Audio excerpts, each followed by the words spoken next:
Menyatakan peranan Raja 6 akak menjadi simbol perpaduan, menjadi ketua angkatan tentera, mengetuai hubungan diplomatik, menyelaraskan kegiatan ekonomi, menjadi ketua agama Islam dan menegakkan keadilan. 就是ketua kepada politik, ekonomi dan sosial.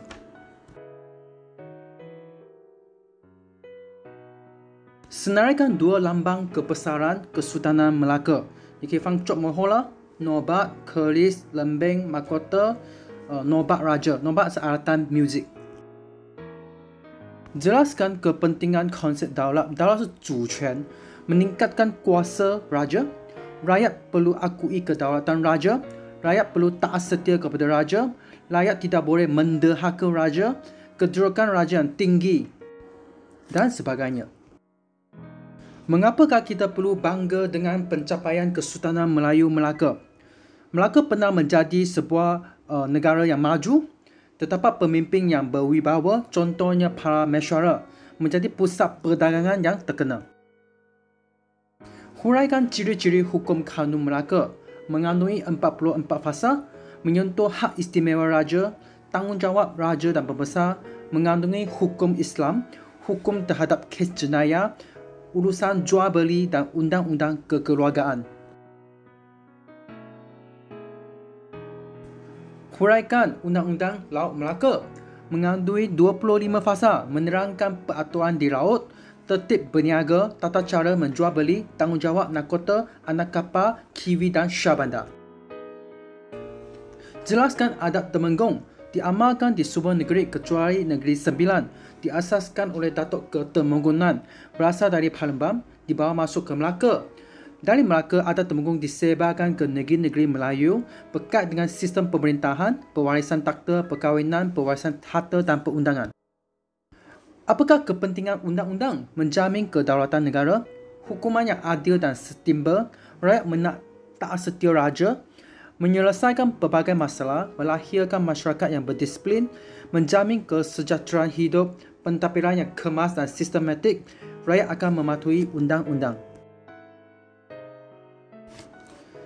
Mengapakah para mesyuarat memilih Melaka?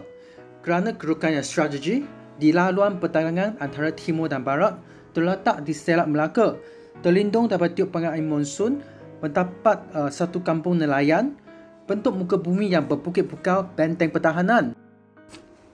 Apakah kesan pemilihan Melaka? Melaka muncul sebagai pusat perdagangan, menjadi pusat persinggahan kapal, menjamin keselamatan pedagang, memaju dengan cepat dan memudahkan pedagang yang sampai ke Melaka.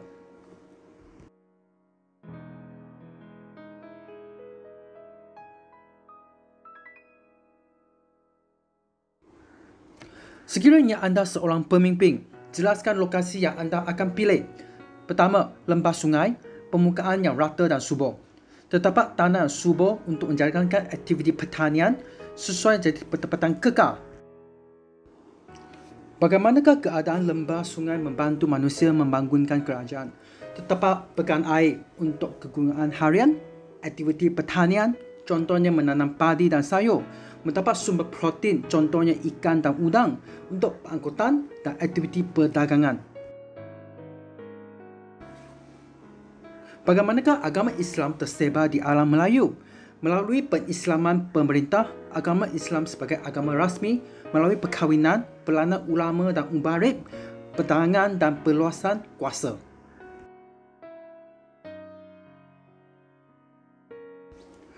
Apakah kesan penyebaran agama Islam di alam Melayu? Melaka menjadi tumpuan ulama, menjadi tempat belajar ilmu Islam, perkembangan persulatan, wenxue, perkembangan tulisan Jawi, pemerintahan menggunakan ajaran Islam dan golongan ulama membantu pentadbiran. Mengapakah Islam senang diterima oleh rakyat? Kemurnian agama Islam, konsep Tuhan Yang Maha Esa, keadilan dalam Islam, penetapkan hak individu, menyayangi akhlak yang mulia, menganjurkan konsep kebahagiaan dunia. Bagaimanakah Islam mempengaruhi hidupan masyarakat? Pertama, unsur kepercayaan lama semakin hilang. Pengaut akidah Islam 就是他们相信因果， cara hidup Islam diasimilasikan ke 运用的 hubungan antara individu bertambah baik bersama taraf hidup manusia. Jiran dianggap sebagai anggota keluarga. Nilai akhlak Islam diamalkan seperti jujur, adil, amanah, menghormati orang tua.